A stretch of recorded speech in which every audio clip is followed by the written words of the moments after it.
Good afternoon, everyone. A very warm welcome to our distinguished resource person, respected dignitaries, respect, esteemed faculty members, researchers, scholars, and all the participants joining us across the country and beyond.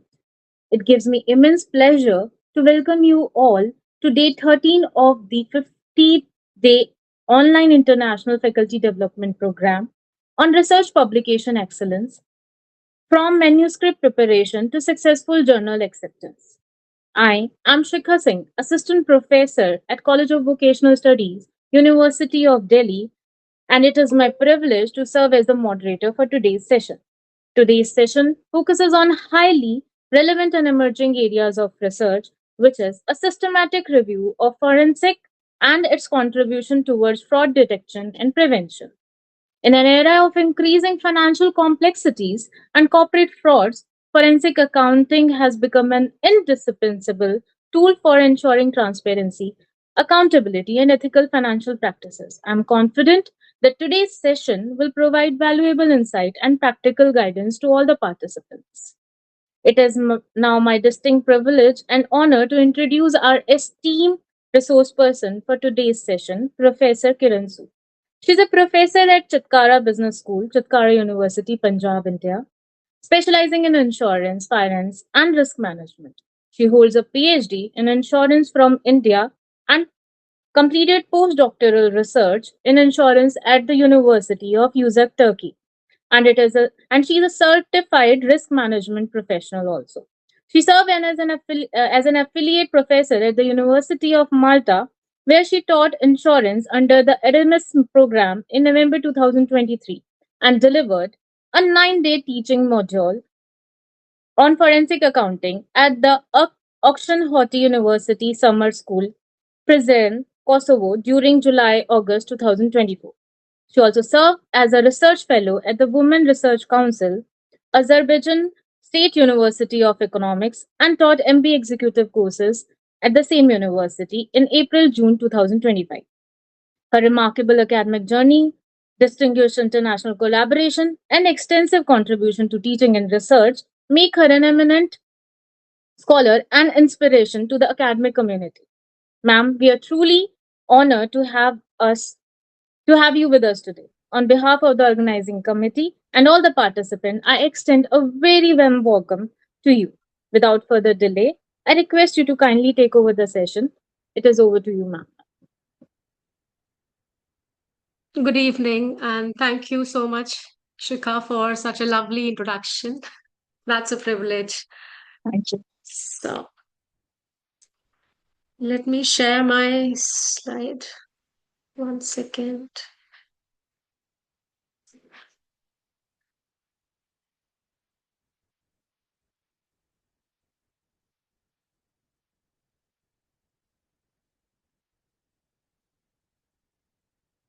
It's okay.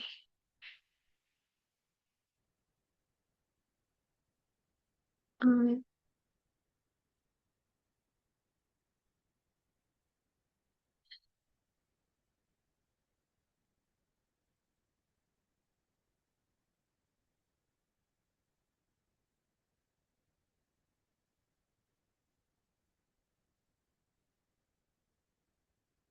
so, is my PPT visible? Let me go to full screen. One second. Yes. If anyone can confirm that you can see my slide. Yes, ma'am, it is visible. Okay, nice. Okay. So, at the outset, I would like to express my sincere gratitude to one of, let's say, to the organizer. Yes, it's none other than Dr. Firdaus Ahmed Malik, the organizer of this entire 15 days online international faculty development program. So I'm deeply honored and grateful for inviting me and giving me an opportunity to share my views on a topic which is very close to me. And as Shikha has already mentioned about the topic, a systematic review on forensic accounting. and its contribution towards fraud detection and prevention. So, over the next 90 minutes, I will take you to my journey while publishing this particular article. Before I would like to start, I just want to share a few things about this article. We all know that we are academicians and, of course, the researchers, right? So we publish so many articles, right? There are few articles. Of course, whatever we publish, we put a lot of effort, time, energy, dedication, and it's a teamwork, right?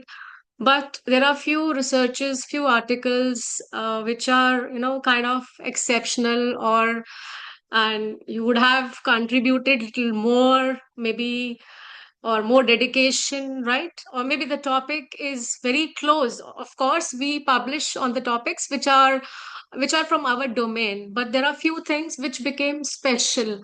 So this is one of the paper which has become milestone.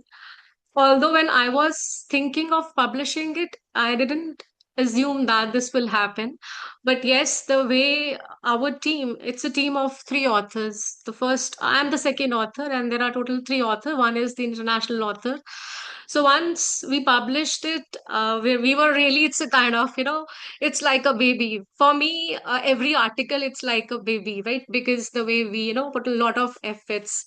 And okay, once we publish, story never ends, because once you publish the paper, you start gaining recognition of that article, and that recognition, I hope we all know that we receive in the form of citations, right?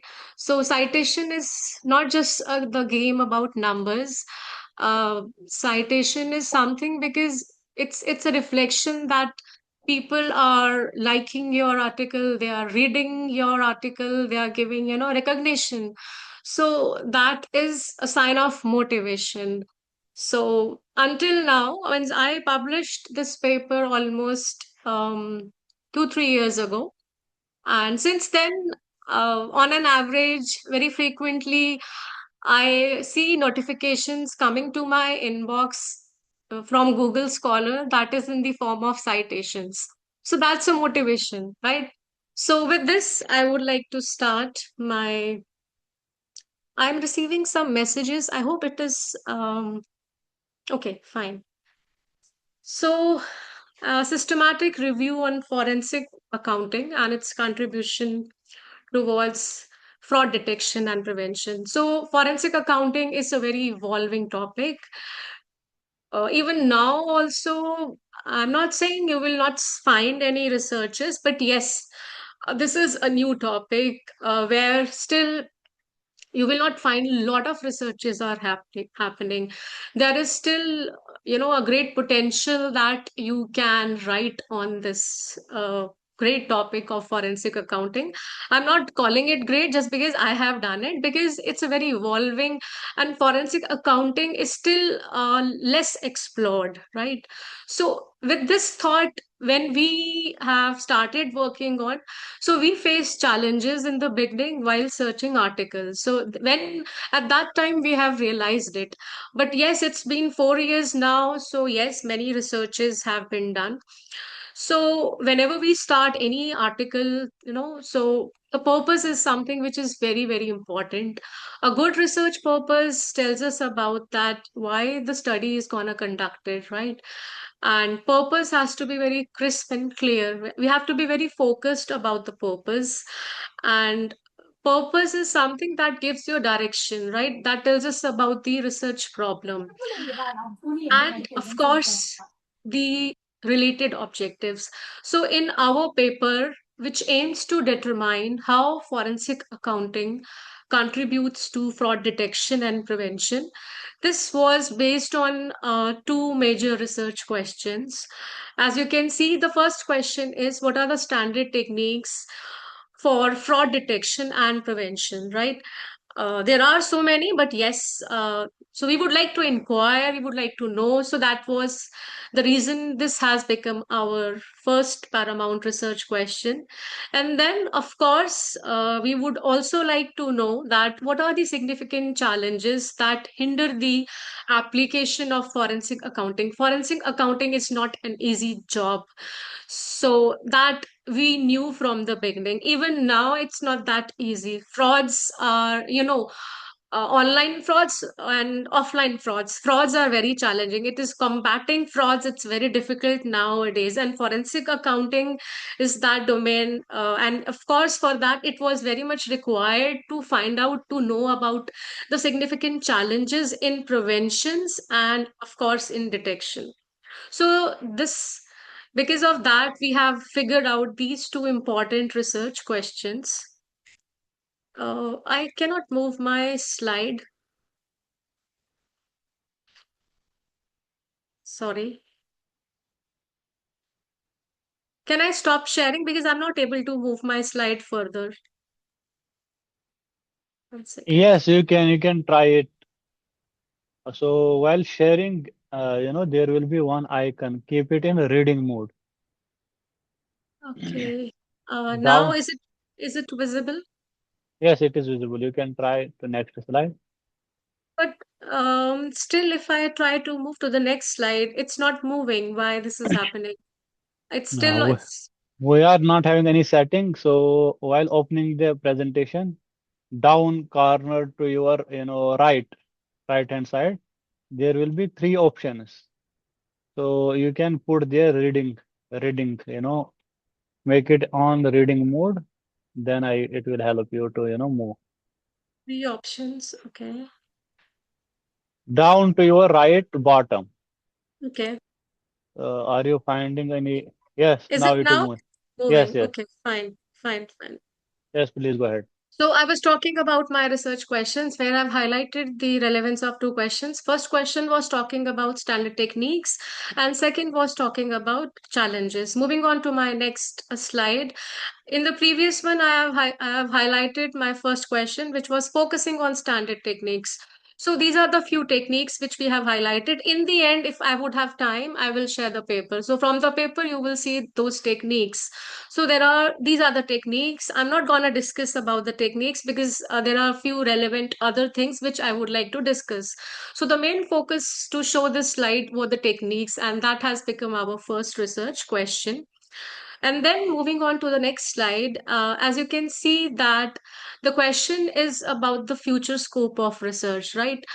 Which is something is very, very important. If you see the top first line of the slide, if you're planning to a new review, so just maybe I will discuss this slide again somewhere in the end, but okay, I have added this reason being future scope of research. uh, let's say now this research is has a matter of past which we cannot close, because based on the research which I have done, that's not the end of the story, that's not the end of the research. So based on my previous research, we can find out what are the potential that we can get out of it and make future researches out of it. So I have just given you an idea what are the future possible research that we can do on related domain. For example, now we have seen AI is everywhere. So when I have done research, AI was not into my consideration, right? Maybe you will find one or two review of literature which I have added, but yes, AI is not the main focus, right? So nowadays, maybe you can talk about AI and machine learning, how AI and machine learning can transform or transformed actually the forensic accounting in order to what fraud detection. Apart from that, what are the emerging digital forensic accounting techniques? Now, for focus here, it is on.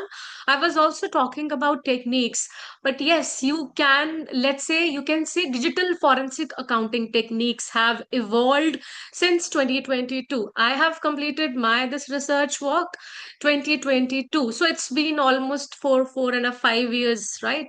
So with the passage of time, many things have evolved. So yes, you can say that digital forensic accounting techniques are there.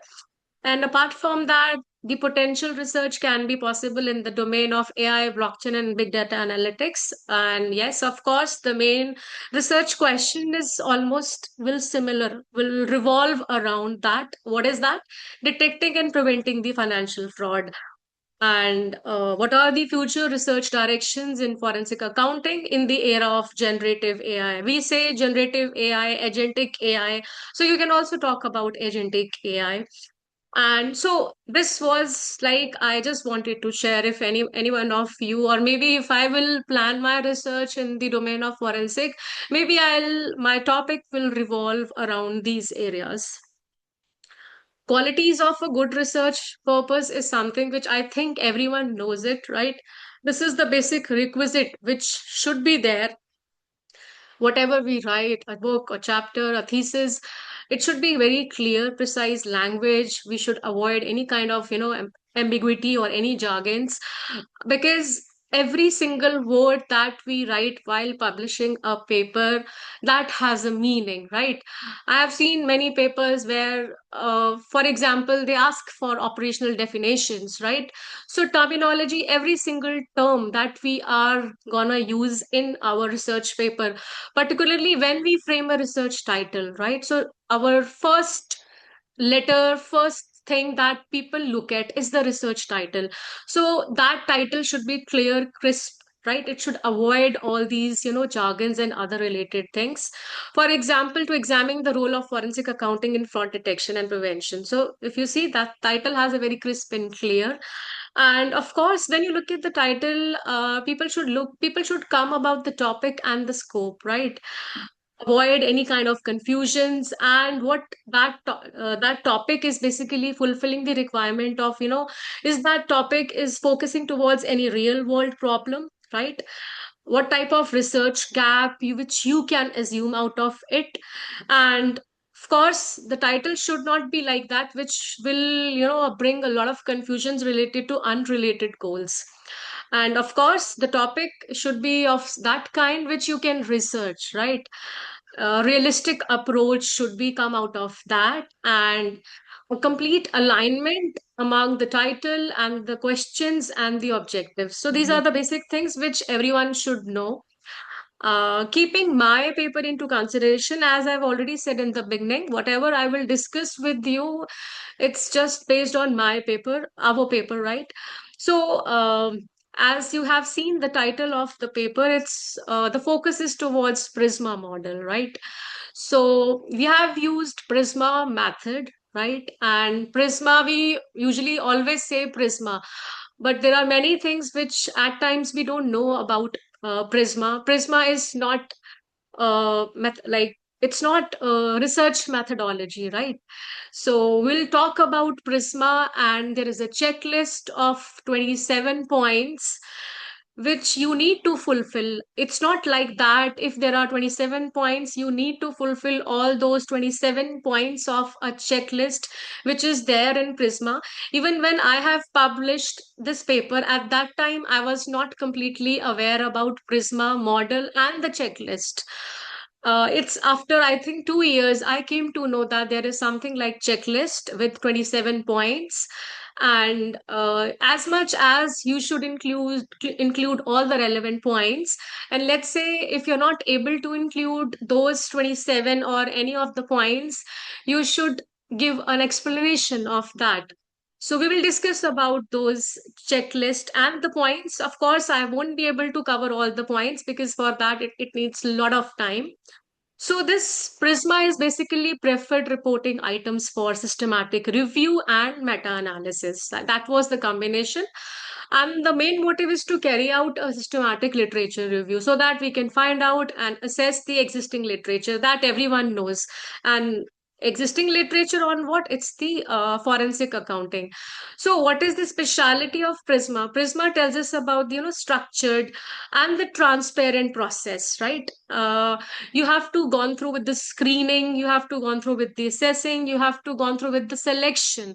It's a very crisp and clear way where you will come across a flow chart where you will talk about inclusion exclusion criteria. So Prisma is very systematic, analyzed and synthesized way to evaluate the contribution of forensic accounting so that you can find about fraud detection and prevention.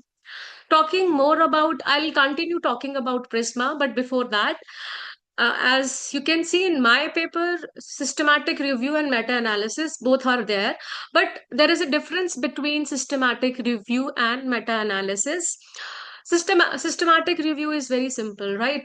We know that what is systematic. Even yesterday, I was listening to a video out of this, this like faculty development program. So one of the speaker was also talking about systematic literature review. So systematic review is about collect the summarizing the relevant study, right? So your focus is toward what has, what has been done in the past. And if I, differentiate systematic review with meta analysis, systematic is all about conceptual, it is all about qualitative. On the other side, meta analysis is not about, qualitative. You talk about numbers over here, right? So meta analysis basically combine all the, numerical results which are particularly legible for the studies. And of course, in order to perform meta analysis, you need to have some empirical research, so that papers should be there, right? So summarized, I would say that systematic review is to read, it's to summarize and then just compare the previous studies, which is comparatively little easy as compared to meta-analysis. And meta-analysis talking about, more, as I've already said, that talking about numerical results of those studies. For example, in my research that was focused around forensic accounting, so focus was some, I would like to say that somewhere around forensic accounting improves fraud detection, right? So if I just close it here, so that will depict towards systematic review. But if I will say something like that, forensic accounting improves fraud detection by approximately, just very simple way, 20%, with a statistical significant, with a weightage. So it reflects that meta-analysis. So a combination of systematic review, meta-analysis, always acceptable. Talking more about the same concept with the help of an example. Imagine, let's say you ask about from 100 students whether they like online classes, right? So keeping systematic review into consideration, the response will come in this way. Most students prefer online classes because of flexibility. Everyone knows it. But we want some, numerical aspects. We really want to evaluate it. So if we really want to evaluate it, in that case, we do not want to rely on systematic. Okay, using systematic, we have come to know one thing, the preference toward online, but we really want to assess it. So in that case, what will help us? It's the meta-analysis, right? So 78% of the students. So from where we get this figure, it's all about the data. So this is how a combination of meta-analysis and SLR work together and give us more, good article. I mean, this is okay. Another example. Okay, for example, I've just taken one example. Insurance is always. I have done my PhD, as Shikha was talking about, in insurance. Insurance is still a domain. It's an area which is still, underexplored. You will not find so many people are doing researches. Still, it is underexplored. Even if we talk about India, the penetration rate is very, very less. And now AI has come everywhere. For example, if I think about doing SLR on AI in insurance, so you will not find so many papers, right? So if you will not find so many papers because very less researches have been done. So in that case, you have to manage somehow with the number of papers which you have. Because for SLR, there is no rule in terms of number of papers which you require to do, right? So the combination of good papers where you can see some theoretical aspects good for doing SLR, and out of those papers you will see some empirical papers which will fulfill the requirement of meta-analysis. So it's not about the topic is underexplored. Okay, if it is underexplored, you should have a chance. You should do something so that people will follow and do another research. So this is the same theory which I was talking about. For example, if meta-analysis you want to perform and you have found 100 studies, but those 100 studies are coming to you in such a way that 40 are qualitative, okay, 20 were conceptual, and 15 were case study oriented, but all, and 25 were talking totally different things. So it's not the game of number of study which you have, right, in which you have, let's say, which you have the possess, but the point here it is a meta analysis will not be appropriate, because here all these studies, they are totally moving to a different direction. So in that case, it is very difficult for you to come to a point, and conclusion will be very challenging. So meta analysis and SLR studies, and then should revolve around one opinion.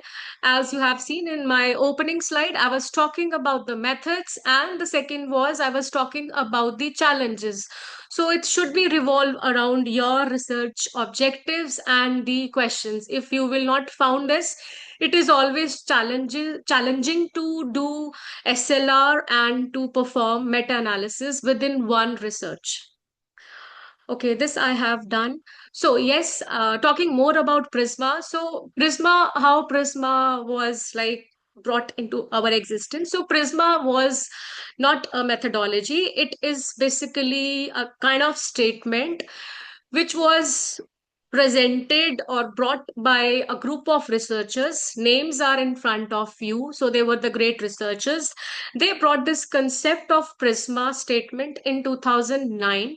So it's been how many years? Almost you can say 17 years, and we are using it. Nowadays, I mean, I'm sharing one personal experience with you. We recently shared one paper somewhere around SLR.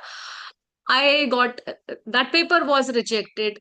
The reason which I have received that you should frame that entire paper based on Prisma. So that was our fault. We have not highlighted all those aspects.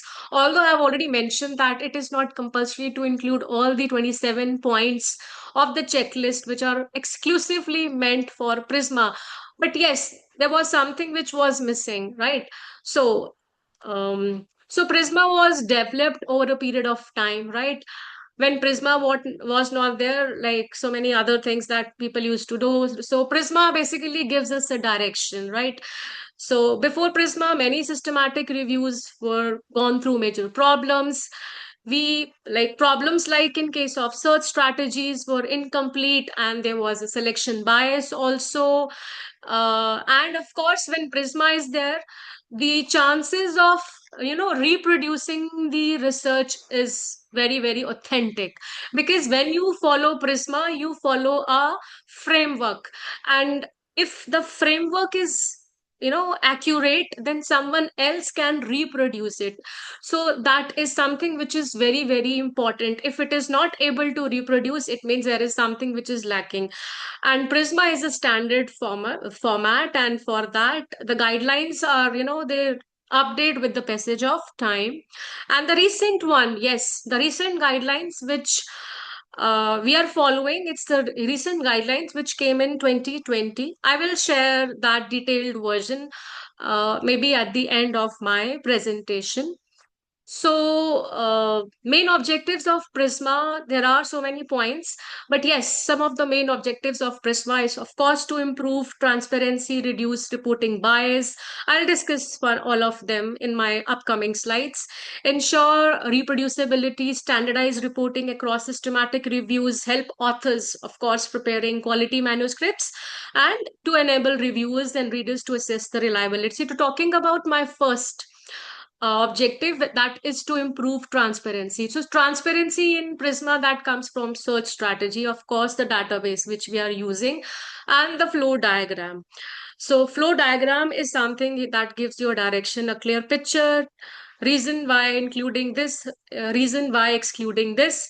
So that diagram I will show you, right, a glimpse of that diagram, and then at the end I'll show you paper. And then after doing that, you reach to a final conclusion, how many number of studies which you have included. In my paper, somewhere around 77 to 81 studies are there, which I have decided after following, fulfilling this requirement of Prisma flow diagram. this is the another objective, reducing reporting bias. So how to explain this reducing reporting bias? Reporting bias, normally this happens when authors, they select, they select studies that, because that you select those studies because you assume that that will give a support to your conclusion. So if we are assuming that I'm going to select this study because I want this study, because I'm assuming that this study will support my conclusion, and I have already came to the conclusion, so of course, what does it mean? It's a biasness, right? So we should overcome such kind of things, and in order to minimize such kind of biases, we should establish a predefined eligibility criteria and before screening the literature, and we should, apply the same thing so that we can overcome these kind of biases. For example, and for that, of course, it's the same inclusion exclusion criteria for every article, right? So it's a detailed way of including and excluding the articles were screened systematically rather than just we are just selecting them based on the expected findings.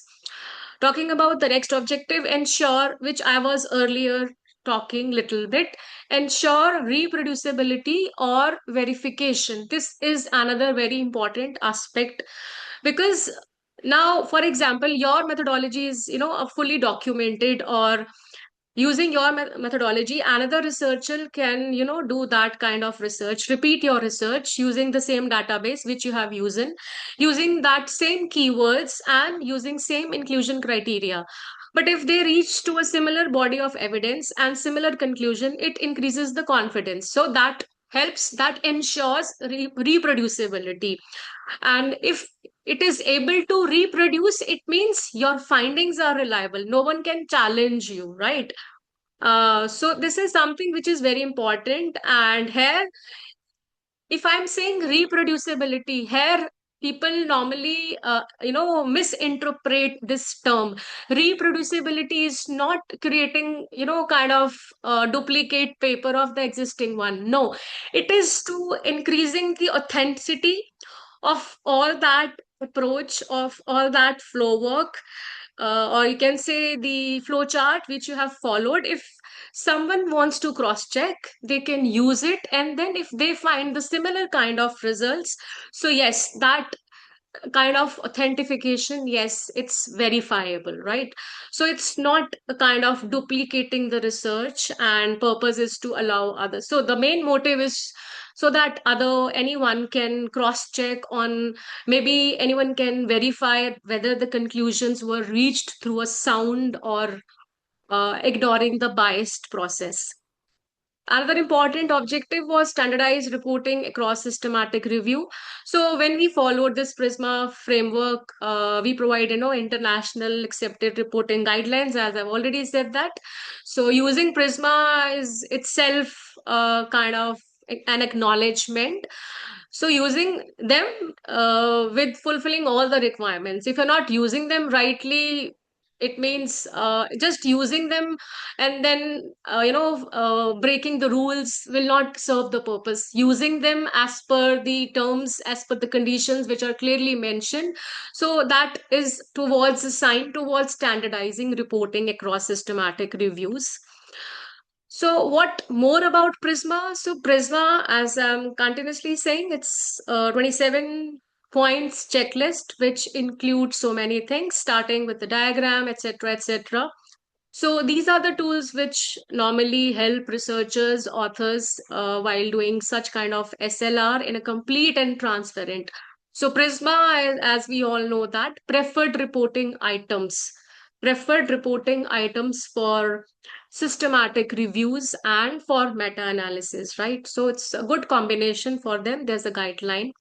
So Prisma is not a research methodology, it's a guideline, right? So research methodology is the systematic literature review. If I say Prisma and SLR, so Prisma is the guideline.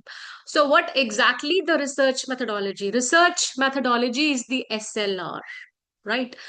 And Prisma is the framework and for how that SLR should be transparently reported. So this is the difference. Now coming to the points, as I've said, 27. So I would like to share few, not possible because there are some subsections, right? So that's the kind of complexity. It's not possible to include all of them. Moreover, when I published this paper, I have not included all the points because they were not required.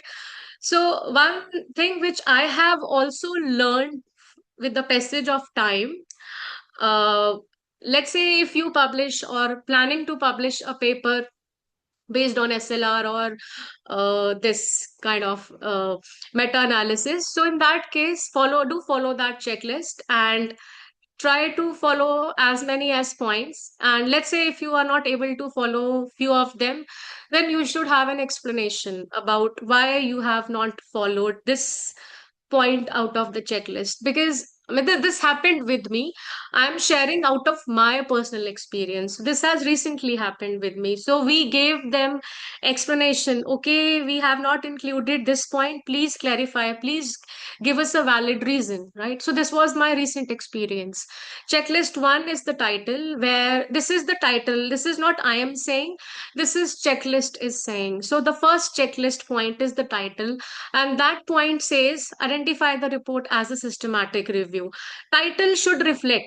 It is written in the checklist. The title should reflect it is a systematic review.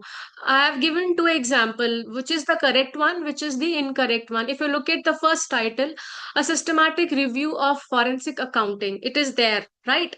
What I have further highlighted, I was talking about the techniques frauds, and I was talking about the prevention. So this is something which I have highlighted in the title, right?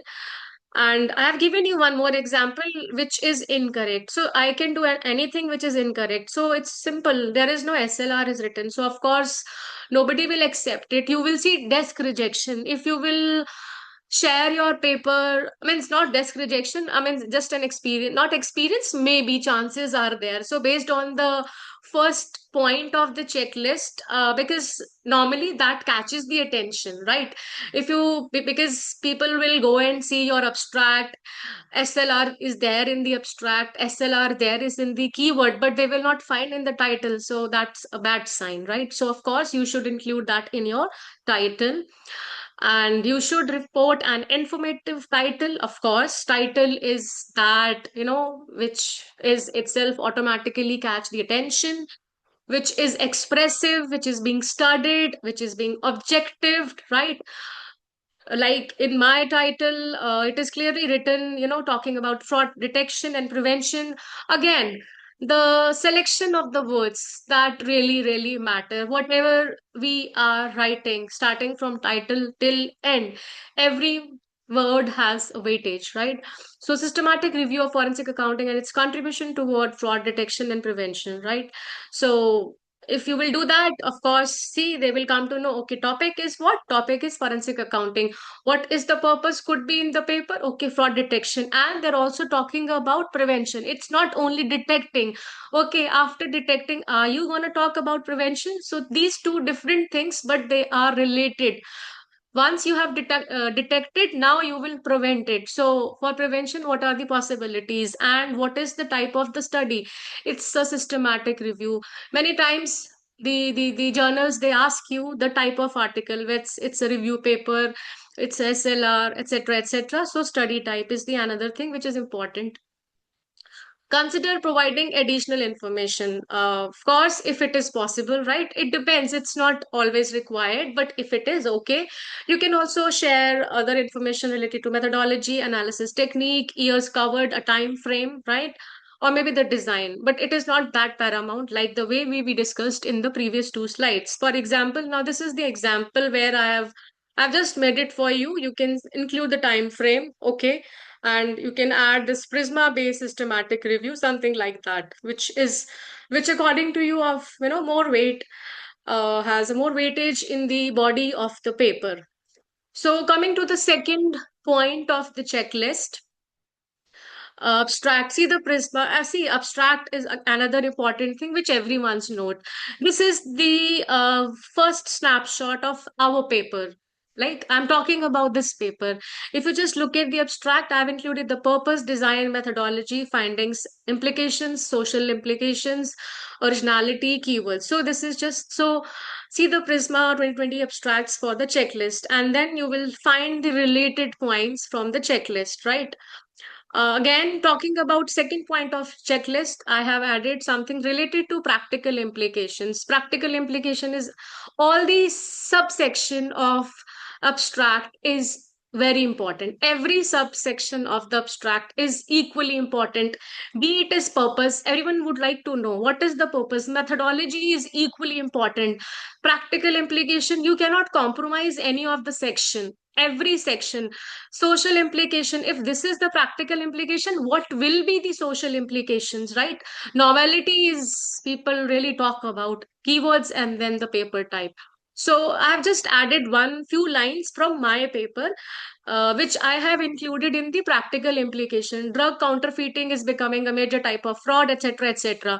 So you must be wondering about what is this drug counterfeiting. So this is something, selling fake medicines and assuming that you are selling fake, but you are pretending that we are not selling fake. So this has been not assumed; it is a mere fraud. So this study suggests that the fraud can be detected by, increasing public awareness of forensic accounting, or maybe by improving supply chain, or maybe keeping a check on the inventory, etc., etc., and then of course bringing regulation and custom inspections, right? So this is just one example which I have included, which I covered under practical implications. Continue the same point. Practical implication says what? Who can use the findings in the practice? This is the main focus of practical implication. Now, based on that, we say social implications. So, what is social implication? How does society will benefit from the findings? For example, let's say focus is on talking about practical implication, where our focus on organizations, professional managers. Explain how the findings can be applied, and answers what should organization do. Contrary to that, if you look at the first point, social implication is about focus on the people, right? Because you're talking about society. So focus on society, education, and the public welfare. And the practical implications that we are talking about, how those practical implications will improve the society, right? And the practical implication, the last point, what should organization do? If whatever they will do, what will be the benefit of that doing of the organization to the society? So this is how things should be related while writing practical and then further social implication. Whatever we do, means regardless of doing writing SLR or any paper of ours, or of that we write, there is always a triangulation which has to be there. If that is missing, it means there is a connection which you have not maintained while writing your paper from the first word until the last word of your paper. Talking about the second point, sorry, the third point of the checklist, which focuses towards rationale and why. Rationale. So rationale is all about why this research is needed. What is the benefit? Normally we talk about, we are from management field. So in our field, our researches are, not like applied kind of researches, right? It's the field. Very less scope is there where we can do researches of applied in nature. So that's the problem, right? That's the drawback. But yes, normally we used to see from a researcher, from a reviewer point of view, what's the rationale for this review in the context of your existing knowledge, right? Why did authors wanted to conduct this kind of systematic review? So as a reviewer, you should understand what problem is there, what is already available, right? What is missing, and that missing will become your research gap from different angles, right? Research gap can be of two, three, four types. It depends, right? And why, if there is something which is available, why a new research is required, right? So that will become your rationale. So in our paper, the current knowledge which is there, forensic accounting is becoming popular, right? Talking about financial fraud, many organizations, they rely on forensic accounting, but of course there were a lot of uncertainties, right? As I've already said, that this is again very evolving area. Now people are talking about writing about forensic. Different studies, they have different kind of findings. Right. And this leads to, ambiguity, or it is unclear which forensic accounting techniques are the most effective techniques, because now AI has come, as you would have seen. I was talking about the future scope of action, where I've included now the future researches maybe on AI, blockchain, generative AI, something like that. So the role of technology is still evolving, and it is very rapidly, updating. So the paper first explains many studies have investigated forensic accounting, but the finding remains fragmented, and this has become the uncertainty. Right. And now moving to the next point, the fourth point of the checklist, which is objective. So objective, I hope everyone knows that. I need not to talk so much about the objective. Here, the objective provides the direction of the entire review, right? Where the focus is on question, search strategy, inclusion criteria, results, and discussion. So these are the important kind of characteristics which has to be there. Clear, it should be clear, it should be very specific, it should be measurable, focused, researchable, right? And of course, objectives and questions should be completely aligned. I have seen many, many cases where, first of all, the people will write 4 5 objectives and then so many questions. I don't know why in a research paper people write so many objectives. 2 or 3 is more than enough. Okay, if you have added 2 or 3, then please relate your questions with objective and objectives with question. It should be compatible to each other. For example, the objective of the systematic review is to identify, evaluate, and synthesize, right, the existing literature. Things are very clear. What are the things which are very crisp and clear that we are talking about? To identify, evaluate. So again, look at the terms, look at the words, keywords which you are going to include. Every word has a meaning, right? So these are the verbs which tells reader exactly what the authors are going to do. So that's why, see, normally we say why there is a need of these checklist. But if we look at the essence of all the points which are included in the checklist, they are very, very useful. The point is we read them very carefully. And this is something which I was just talking about, the compatibility between objective and the research question. Research question is okay. People say, what is that? It's just a question. So what if we write like this or that? No. A research question has a meaning. You cannot just like that as in your own style. A research question should completely align with your objective. For example, how does forensic accounting contribute to fraud detection and prevention? Right. So this is a question. Objective, if you'll see at the bottom, to systematically review and synthesize the literature of the contribution of forensic accounting to fraud detection and prevention. So compatibility has to be there. Objective basically answers the question what the study intends to do, and that has to be there. So in our paper, we included these two questions. The present study, which uses this Prisma carry out SLR and focuses on the existing literature based on 2 research questions. The first research question was, what are the standard techniques, as I've mentioned previously, which are available for fraud detection? And the second was based on significant challenges. So, what are the significant challenges that hinder the application of forensic accounting in prevention and detection? So, 2 questions, very clear, and then the related objectives, right? So talking about now fifth point of the checklist, which focuses on eligibility criteria. Again, a snapshot from our paper which I have included. You can see the flow chart. This flow chart is very, very important. It is must. You cannot think of excluding it, avoiding it. This decides how many studies you have started with, and then let's say 30,000 studies, or maybe 20,000 studies I have found in the beginning from the various databases. From 20,000 to I have concluded to 80, 70, 100 studies. So there is a filter which you are passing through at every stage, as you can see: identification, screening, eligibility, and then uh, points are there. So Prisma is reporting guideline, as I've already said that. So we perform database searching, right, using academic databases. Different databases are available, and then using them, you will see how many articles which you can use, which are relevant for your research, and you can use in your study and for reporting.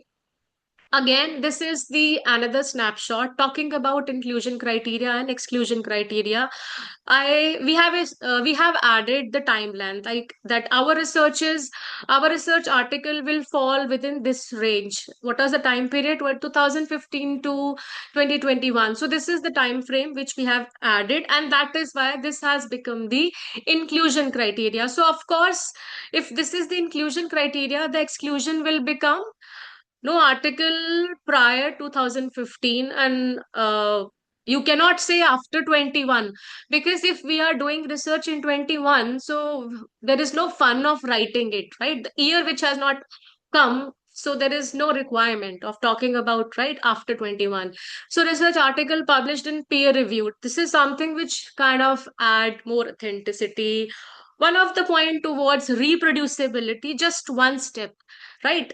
Peer reviewed articles, journals, and conferences. It means you're not going to talk about published in books and the case studies.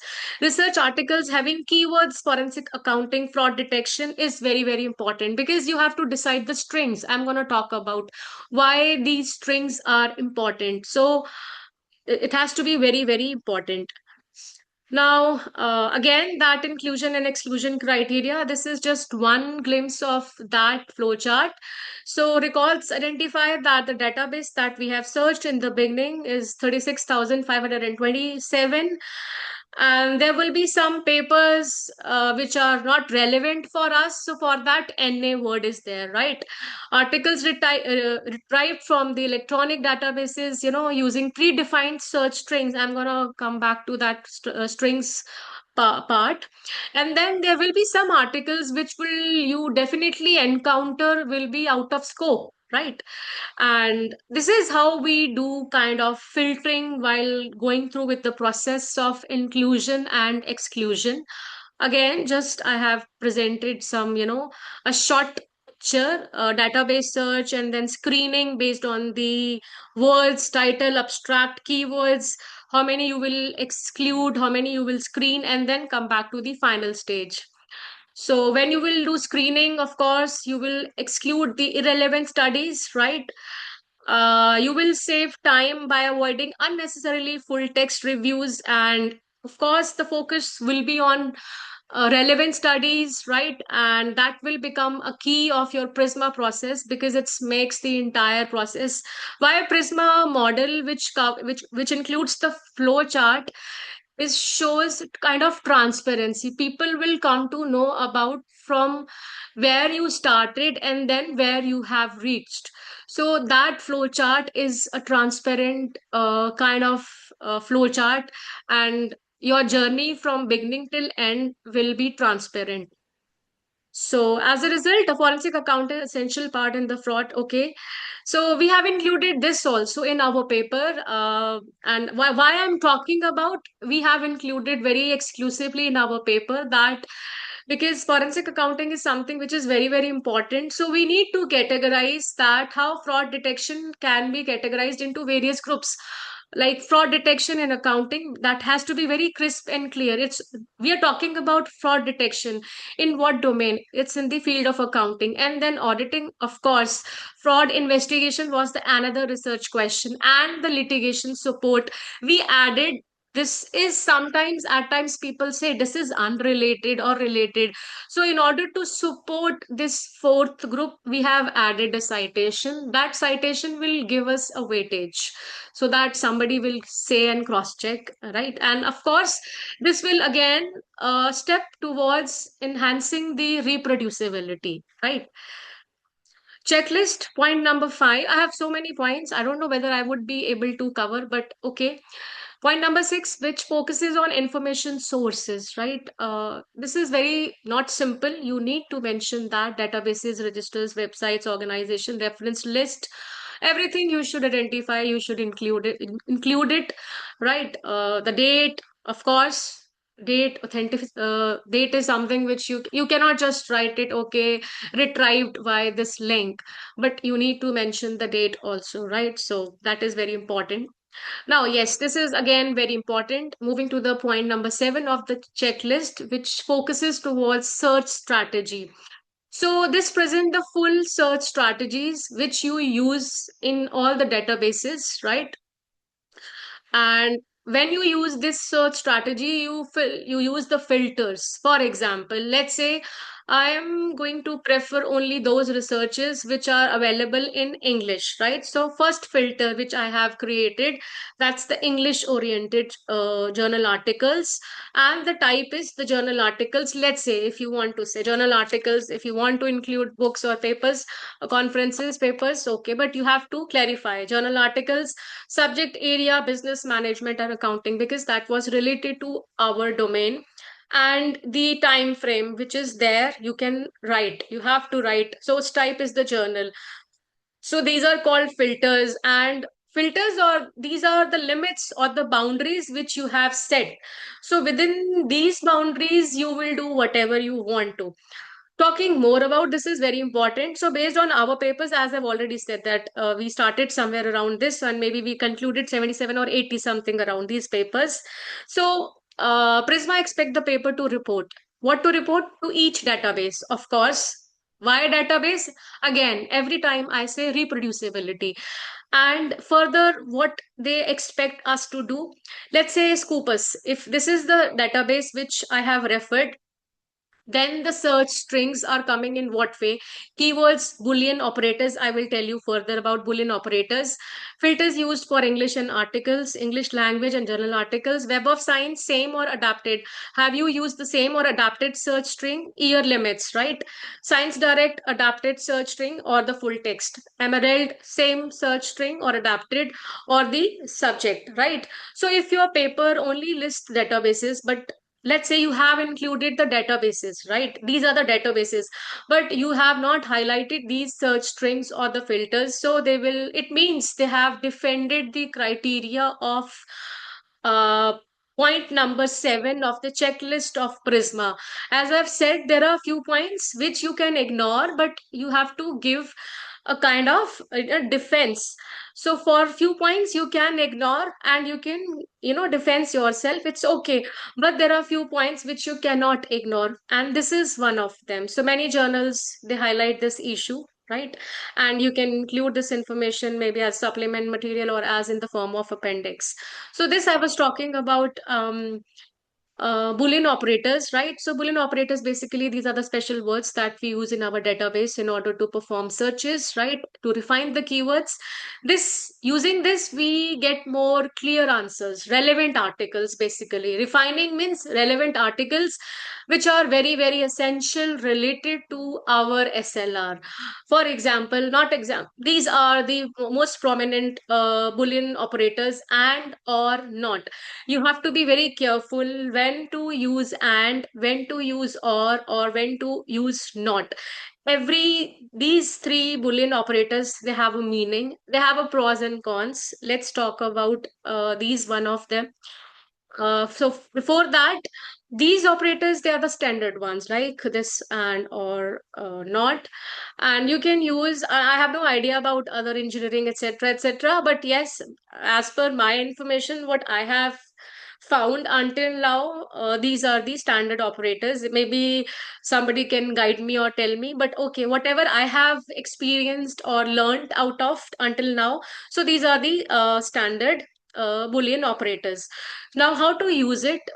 And let's say I'm talking about the first Boolean operator. If I say and, it means if I'm using this term and, so it means I'm restricting, I'm narrow down my research.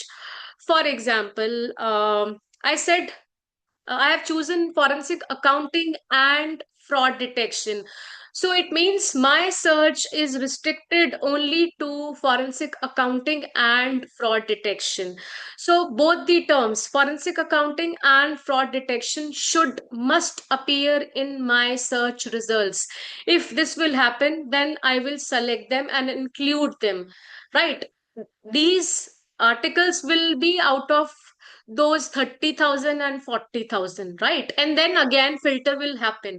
But for Boolean, if I have opted for and, then these two terms have should be there, right? So it's a kind of, as I've written, it's a kind of intersection. Of course, intersection, because both should be there. Use and when we prefer, okay, now why or where we should use and. When your results, when your searches, articles you are looking for, they are very crisp. I'm not saying niche, but kind of, right? It's not always very specific, right? You want this particular information and you not want to compromise with. So in that case, very crisp, clear information, very close to the topic.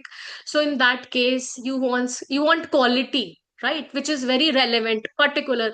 I'm not saying exactly. Maybe you will find one of the paper or two of the paper very close, very where which is very very insightful or helpful.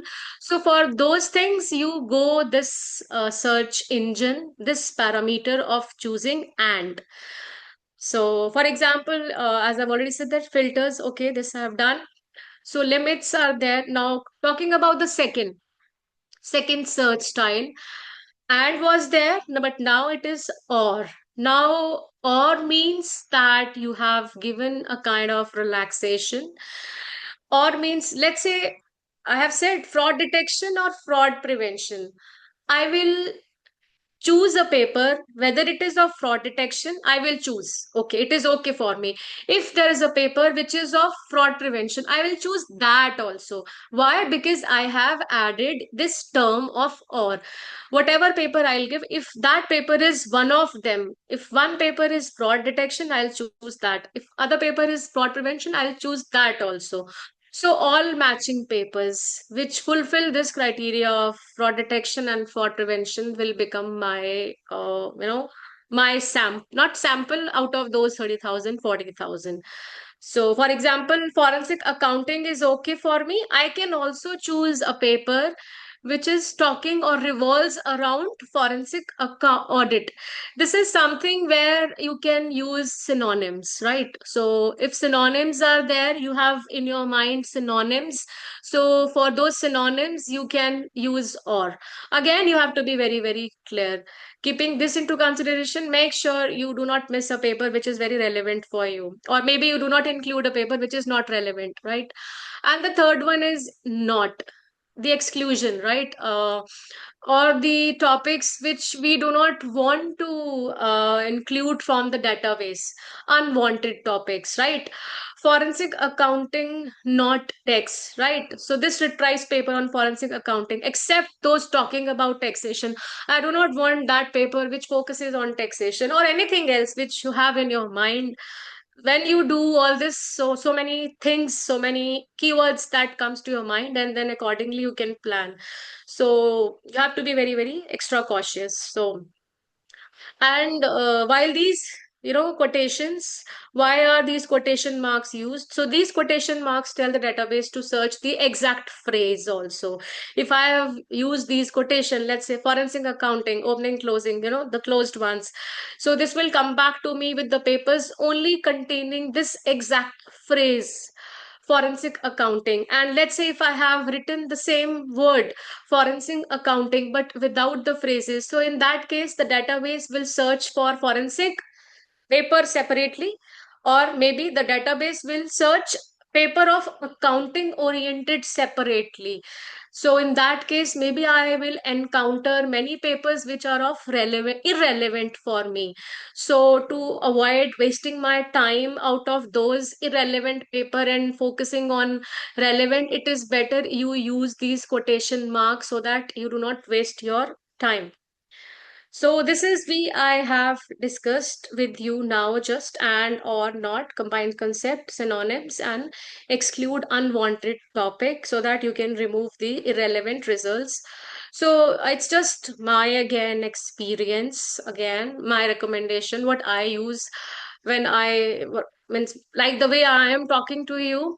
Whenever I help researchers preparing these kind of SLRs, we usually follow this workflow, that title, and then the main concepts. You should think about it. What could be the possibility of the concepts, right? Which you will encounter. Means it's a kind of foresee, right? About the future of writing the paper, right? So, and then generate a Boolean search strings, test it in the scoopers, check the first 50, 100 results. Of course, you will not get desired results in first go. You have to, do it again and again. Many times you'll encounter with this stuff which is not relevant, and then you will experiment, not experiment, whatever you have to do, use your brain, right? Little bit experiments you need to do at times, but do not waste unnecessarily time on doing irrelevant things. And if let's say important papers which are missing, then of course avoid using and, go for or, right? So you have to do, it's the situation which will teach you how to do it, what to do it, and then finalize the search string for the review. So this process of iteration is very, it's stronger enough, and then creating a search string once, assuming it's perfect. Talking about the next checklist, uh, which focuses on the methods which are going to use and decide whether the study met the inclusion criteria. So this is the inclusion criteria. As I've just an example, that the selection process explains how the author screened and evaluated the identified studies. Normally a review come and then the question you encounter, and this is the question to determine which ones meet the defined inclusion criteria, should be included in the systematic review or not, right? So for that you need to prepare for this. So just an example I've taken here, suppose you are choosing students for a scholarship, right? So eligibility criteria, scholarship, okay, you have in your mind that eligibility criteria will be 80%, right? So the selection process will be what? Every student mark sheet and select only what? Those with 80 or above. So same thing you will do in SLR. This is only possible. Now you will say this was the example which you gave is of measurable in nature, right? SLR is little bit different, but yes, the concept you can frame, and then accordingly you can frame the rules, right? So same thing, you can analyze similar concept and apply the rules related to your research work and plan for your eligibility criteria, method of applying those rules to your study which you would like to do. Checklist point number 9 talks about data collection and extraction process. So, out of so many papers in our research paper, we didn't just read them, you collected. It's not about reading. In a SLR, you need to be very crisp and clear. When I will show you, or maybe I will share the paper with, or maybe you can write to me because it's not in open access available. Uh, there is a table which I have included in our paper, and that's a very, it's that requires almost 6 pages, and that is in horizontal form. And that table, it's like covered lot of information where you see information related to author, year of publication, country. Few of the parameters have been used. It's not possible to each and include everything. Methodology, authors, country which authors are from, and the findings. I think 6 or 7 headings which I have included for that table for all those 70, 80 studies. So this is very important. Again, that fulfills the requirement of data collection or data extraction, point number 9 from the check.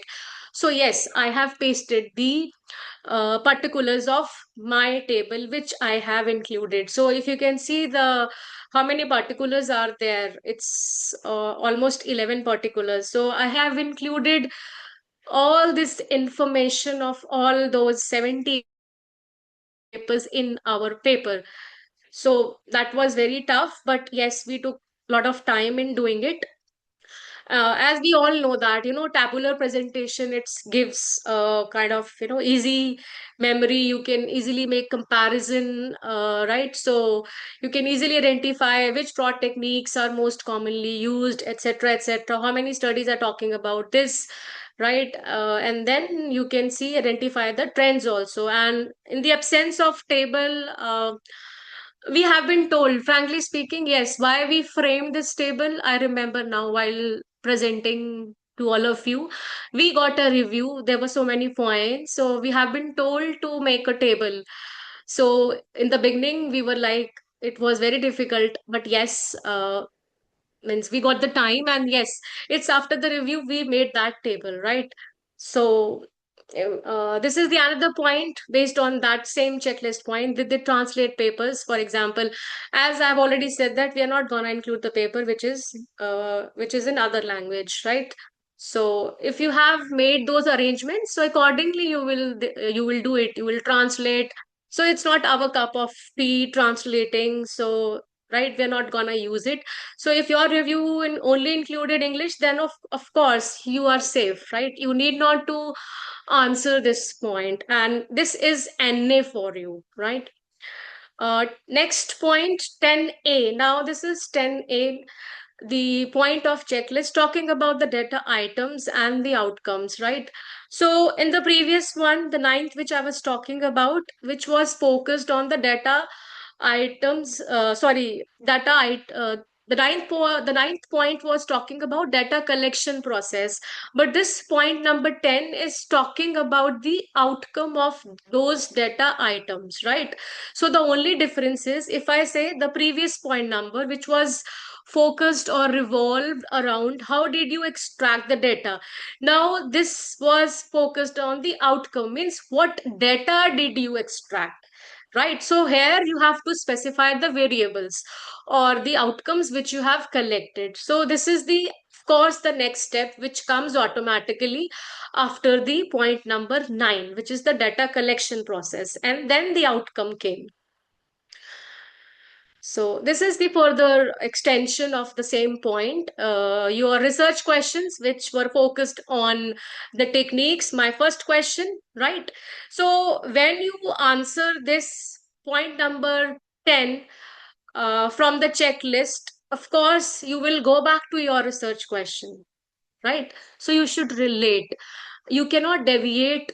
Now, answering this point number 10 of the checklist, you should mention your research questions, because that's the main thing. The entire paper is relying on that. That's the basis of your paper, right? So that's why the outcomes which you have extracted from the study were like this. I'm just sharing out of what I have kind of written. Forensic accounting techniques used for fraud detection and prevention, contribution effectiveness of forensic accounting in fraud detection and prevention, challenges or barriers to implementing, right? So these findings and conclusions reported by each study, and these were the main outcomes that directly answer to your research questions based, which was two questions. Now, point number 10B. So it's not just 26, now they are coming B, C, D. So there are so many, but yes, total 27 points of the checklist. Data items. There are so many other variables which let's say the table which I have just shown you, it's a kind of that particular. It was not possible to include all the variables, right? Though there are other variables, they might ask you, right? Or now for this, yes, this is one of those point of checklist which you can explain that this is not relevant or something like that, if you can, if you have a valid answer. But apart from that, I have added authors, yes, I have also added year, title was there, journal name, I don't remember, I think we have not included it, country was there, study design, you how can you ignore it, methodology is there, sample size, I think we have not included it even. Yes, this is something which you can exclude. Industry, I think we have not included in that table. Type of participants also. But yes, that's why they're asking for some other variables, right? So if you think of presenting it, you can, or maybe you can say defending it why they are not relevant. So you have a very, very, very relevant or valid point. Now, important point, study risk of, bias assessment, right? So the possibility that the study results are influenced by, nothing comes with perfection, as we do whatever we do in our life. Whether we follow this Prisma model with 27 points of checklist, you will never see 100% accuracy, because a very inherent characteristic of every research that we have done, will do, or will be doing, will never be 100% accurate, right? Research is always never ending process, so we always try or maintain the accuracy as much as we can bring by using ethical means. uh, there is always a possibility of, biasness, but that biasness should be of genuine in nature. So keeping that into consideration, they have added this point in the checklist, right? Was the study designed and conducted well enough for us to rely on its finding? Can we rely on the findings, right?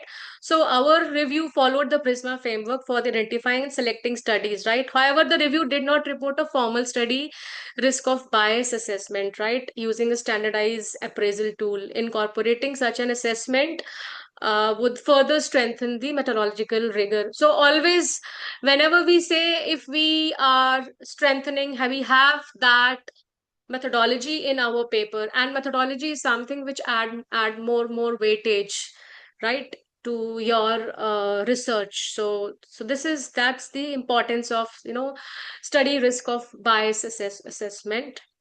Just one example, let's take an example where I have added two examples, study A and study B. Study A is talking about, okay, sample size was 1000 auditors, random sampling, okay, valid questionnaire, proper statistical analysis. So okay, we assume based on the facts in front of us, risk is low, risk is bias. We cannot say 100% elimination. Yes, comparatively less.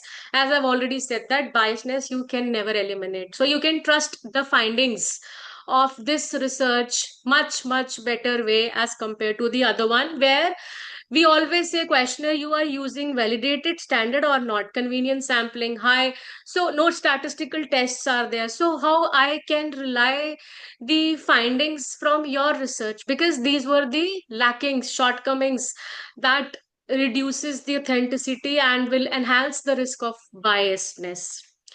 Coming to the next point 13A, synthesis methods.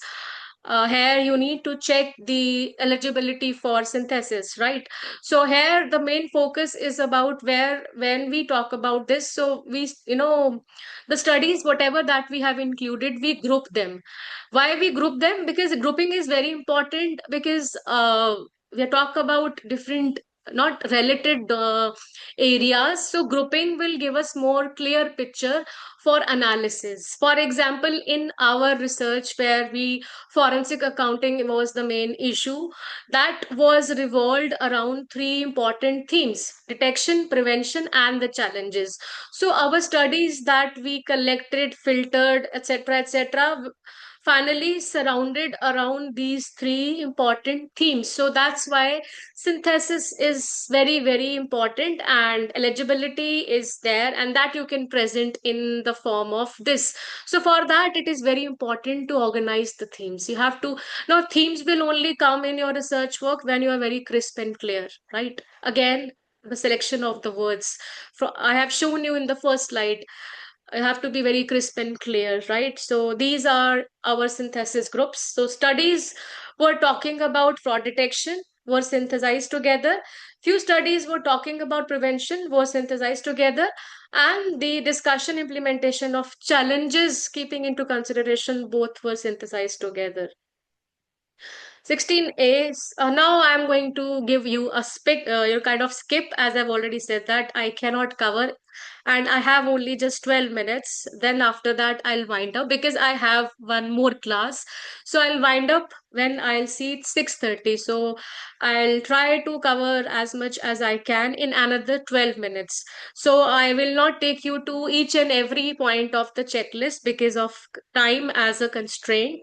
So I'm skipping and directly moving to 16A point of the checklist, study selection, which is talking about the flow of studies, which I've shown you. It's a flow chart, right? Show how the studies move through each stage of the review. From identification to the final included studies. In simple words, basically, you need to talk about that. How did you go from the thousands of records, right? Normally say, oh, you said 30,000, and now you are talking about 80 or 85 study. So a valid explanation, and that is possible by flowchart.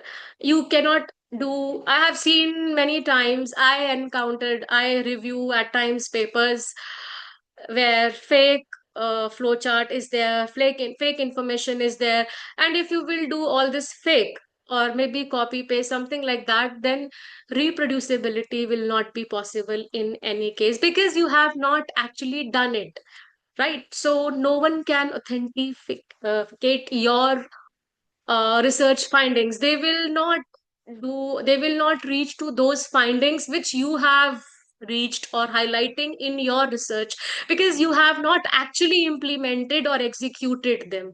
So that's why now, if we do this, things of such kind are very, very easily highlighted. Moving on to skipping few checklist points, like result of individual study. This is the point number 19 from the checklist. After presenting the individual results, you combine them. Let's say, previously I was talking about three themes.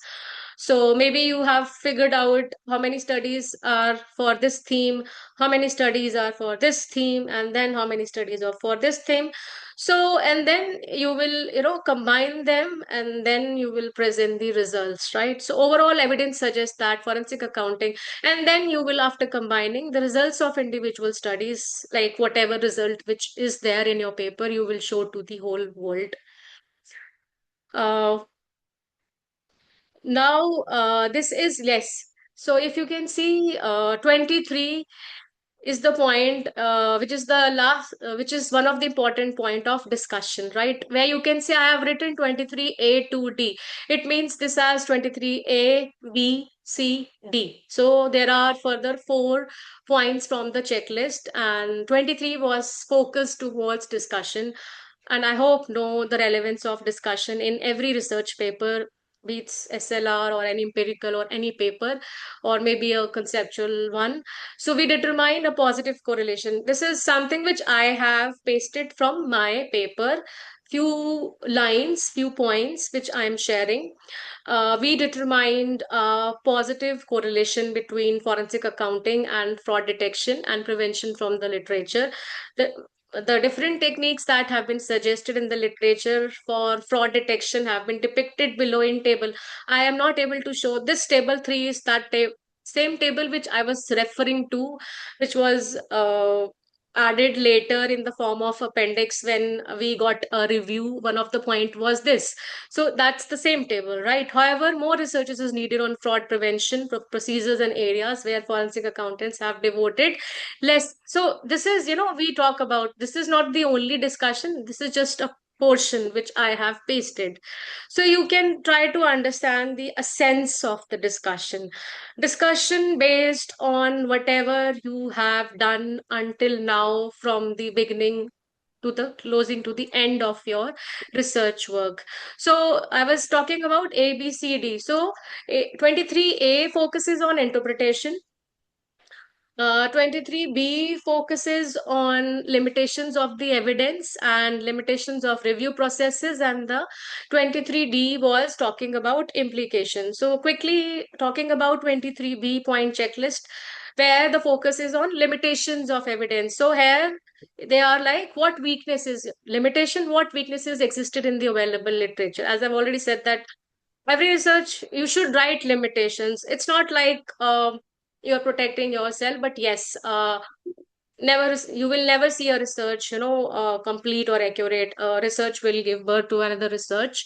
So examples could include few empirical studies, okay, sample sizes were small, or there were studies, okay, but they were just focused to few countries, right? So you can have more limitations, but not so many, right? Very crisp, relevant limitations which you can justify, and were not possible for you to add everything, include everything, right? Scope of the paper has to be limited but very qualitative also, right? You will definitely see limitations. You will not or never entertain everything in your paper, right? That's why I've seen many times so many hypotheses are there in the paper, so many adding so many questions, so many objectives, means you are inviting a lot of complexity in your paper. So you should avoid doing this. Limitations of the review process. So what does it mean? That they're talking about the own review, right? Not the studies which you have included. So here limitations like only English language studies, okay. That's when this is not the bad thing. We are Indian. We speak okay Hindi, but for doing research, we always use English. So nobody will challenge us. Why not XYZ language? Databases, okay. Normally we say databases are there, and possible publication biases are there. So accordingly, you will see the limitations of the study. And moving on to the next point of the checklist, which is implication, as I have already mentioned in one of my slides, in where implication is very important. Many times, not many times, frequently, when we receive the review, the focus of many of the reviewers that goes towards implications, right?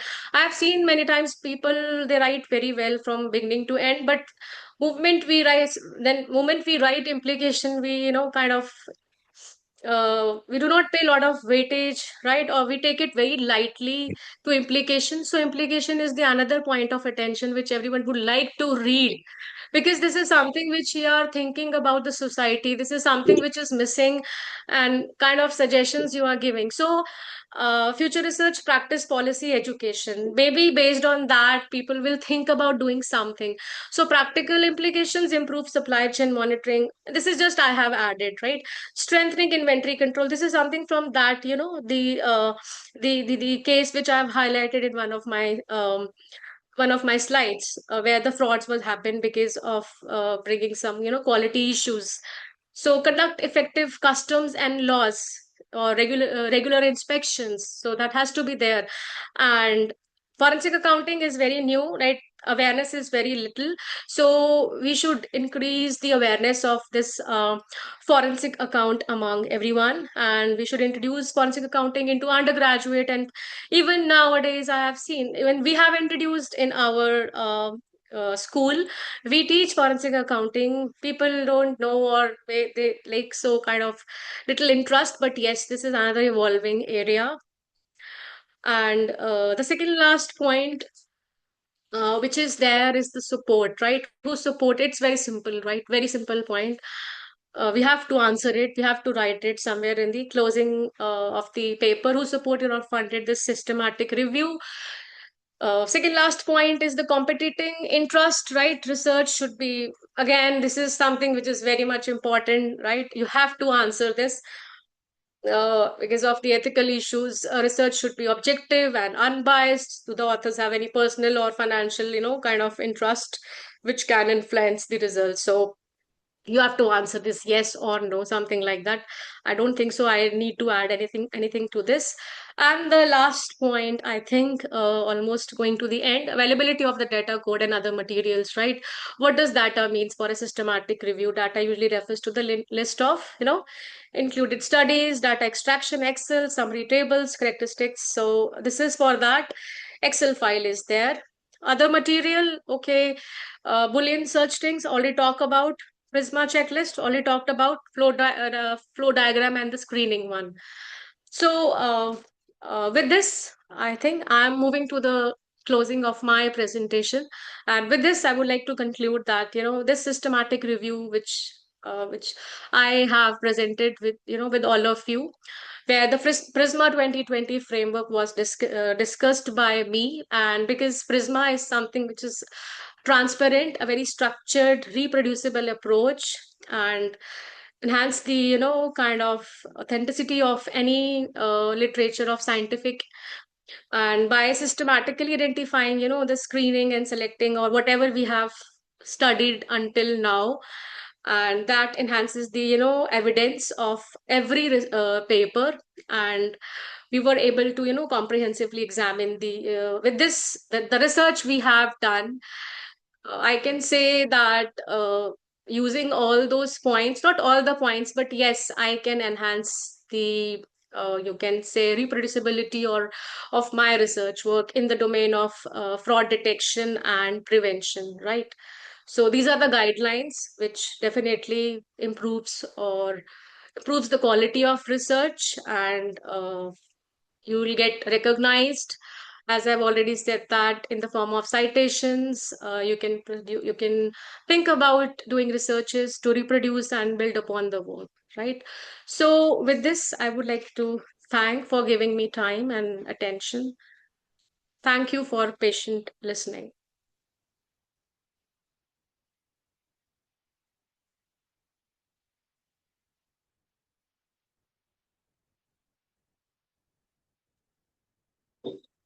Thank you so much, ma'am, for such an insightful, informative. Am I audible? Yes, yes. Informative and thought-provoking presentation. Your comprehension discussion on forensic accounting, the significance of conducting systematic literature review, and its contribution towards fraud detection and prevention has certainly broadened our understanding of this important research area. I'm sure participants have gained valuable insights that will be immensely beneficial in their academic research pursuits. Now we can have a question answer session. I request all the participants that they can raise their hands or they can put their questions on chat box.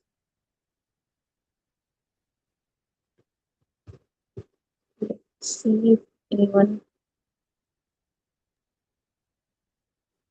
I can see one hand raised. Okay, all right. You can ask the question. Uh, Yes. uh, Actually, my question is, ma'am, does the forensic accounting help us to get complete detection of all the fraud, or it takes time by having us by taking some preventive steps at every stage? Does the forensic accounting help to prevent the complete detection, or is the like the detection like the exam fraud or like the banking frauds are there, so financial fraud. So does it help in complete detection, or it takes time for investigation, analysis, and review? See, your question is that this forensic accounting is a complete way of solving all the fraud related problems in Yes. all the domain of financial, be it insurance, banking. See, forensic accounting is a one step towards where you can control, but you cannot say that you can get 100% accuracy. I mean, it's forensic accounting who will do everything for you. There are a number of methods are there. And as I've already mentioned, now with the evolving, the technology, AI has intervened. So the definition of frauds have also been changed, right? There are so many online frauds are there. So in that case, if frauds are coming in online way to you, so you have to find out online way of to tackle them, right? So forensic Mm. accounting is that domain where everything is included. But as you have said that 100% accuracy, you just tell me, if you go with the problem, right, related to a cyber crime to someone else, they will never say 100% solution. But yes, there is a solution, and we are continuously working on it. So it's a one step towards the solution of all the maximum frauds, because now frauds are coming evolving in a different shape. Right? Ma'am, So, and yes, ma'am. One thing you have mentioned, the prism. It is not a detection tool. It is a kind of the controlling Prisma, technique. you say Prisma? Prisma. Yes, Yes, the yes, it's controlling not the technique. methodology. It's not a methodology, it's a controlling technique. It's Yes, you like, have to follow it. It's a yeah, yeah. framework. It's a It's a kind framework. of, yeah. And you can follow this as a kind of guideline which you can help them to control or minimize the fraud. It's a framework for the research papers, for Hmm. the researches. Right? Okay, Prisma model is a framework that we can use in our research, particularly based on SLR and meta analysis. okay, ma'am. So, right? Oh, Thank you, Samik sir. Anyone else? Anyone else? I believe participants are not having more questions. All, So I request to you, you can conclude. Because all madam right. is very busy. Yeah, if anyone is having question, we can give, we can take two questions. So, but I believe there are no questions, so you can, move ahead. All right, sir. As we So come one, to, Uh, uh, There is one hand, okay. Dr. Mahila. Yes, please go ahead. Yeah, Uh, thank you so much. Um, it's very nice meeting you, Professor Kiran Sood. This is Maliha. I was really enjoying going through the journey of your research publication and the way you have used the techniques, the introduction to your research. Especially, I was keen because tomorrow I'm presenting, and I was quite curious to see the procedure, that how exactly like you have prepared and like you have introduced. It's not literally a question, just a comment, like, when you mentioned about the methodology, that how exactly you are going to go through the collection of the data, and especially once it is collected, it can be reused. That can be the secondary data for other researchers, but it can be a secondary data for yourself in future for the research publications. So my question, I don't know whether I have missed this information, like when you are presenting, or for your particular paper, this forensic accounting, very interesting topic, by the way, it was new for me. um, did you collect the primary research, or it was also based on the secondary research, or that was already collected by you for some other researches? It is not primary data research. We have not taken any interviews or nothing. Brilliant. It's all about the databases that we have used. So from the databases, using those strings and the keywords, we have Yeah, yeah, collected yeah. just the papers. So no element of primary data is there in SLR. Brilliant. Because I thought like maybe I have missed the link, and I was quite No, no, no. excited to know it was a brilliant, brilliant work. So definitely I will liaise with you in future. But Thank you. thank you so very much. It was a very good presentation. Thank you. Well Thank done. you so much. Thanks. Pleasure. I really, Pleasure. I mean, I feel, really happy, let's say, if my research really reaches to you. So thank you so much for the No, feedback. that's a pleasure. Inshallah, I will contact with you later on, just to liaise, to contact, and to see how we can collaborate, because my background was in accounting, but this was a very new terminology. Thanks to Dr. Firdaus, who is actually bringing all the researchers from the various Yeah. background. Thank Thanks you. to Fit because he is a great man. You usually organize all these things. So thanks to Dr. Firdaus. Brilliant. Thank you, ma'am. Thank you. Thank you.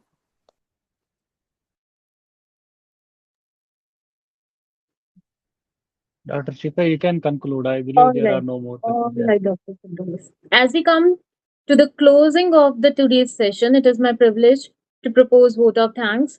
On the behalf of the organizing committee and all the participants, I extend my heartfelt gratitude to our esteemed resource person, Dr. and Professor Kiran Sood, for delivering such an enriching and inspiring session. Thank you, ma'am, for your generous sharing of knowledge with us. I would also like to express my sincere appreciation to the organizing committee for the meticulous planning, seamless coordination, and unwavering dedication in successfully organizing this 15-day international workshop FGP program. Thank you, Firdaus sir, for your coordination. Finally, I would like to thank all the active participants for engaging interaction throughout the today's session. Thank you very much. We conclude this day of the FDP. Thank you, sir. So thank you Thank very you. much. As we conclude the day 13, I would like to share my sincere gratitude to our resource person, Professor Kiran Sood from Chitkara University, for bringing so in-depth knowledge of wisdom and sharing insights about Prisma analysis. And the hardcore topic, I am having upcoming book with IGI that is on forensic reporting. So we are also reviewing a lot of literature there where authors are just copy pasting and sending that they are using AI. It is actually the book title is AI and forensic reporting, but they end up with submitting from AI. So I think from 127 chapters till now, I end up rejecting more than 100. So now we are waiting. I am just sharing these guidelines because today's session was very as the subject is itself very evolving and people are having confusions that what forensic methodology is doing in bringing these events legality and justice, but there are greater scope to add more literature. So if there is someone who is from the field of forensic, so I can give them 1 week to submit full paper as a token of appreciation if their paper is really good. So if they would like to copy paste from ChatGPT and all, so then I'm sorry, don't submit. So if anyone from the participants or from the faculty is interesting, because we are winding up that book, that may be coming by the end of September. But we are having, this authority to add some good impactful paper. So if anyone is having something empirical and noteworthy, so they can, reach out to me. So while concluding, so I am, very grateful to our moderator and resource person. I would like to take the opportunity on behalf of Jammu and Kashmir Economic Association, SSI, SSHI, and Global Research Firm, Recent University, School of Business, Mano Rachna University, Vocational College, Delhi University. We are very thankful for attending at a very short notice, sharing your insight, and especially great thanks to Dr. Shikha for moderating the session very smoothly and for your active presence. Thank you So so we are much. very thankful. So there is small announcement. I would like to post this it off the recording.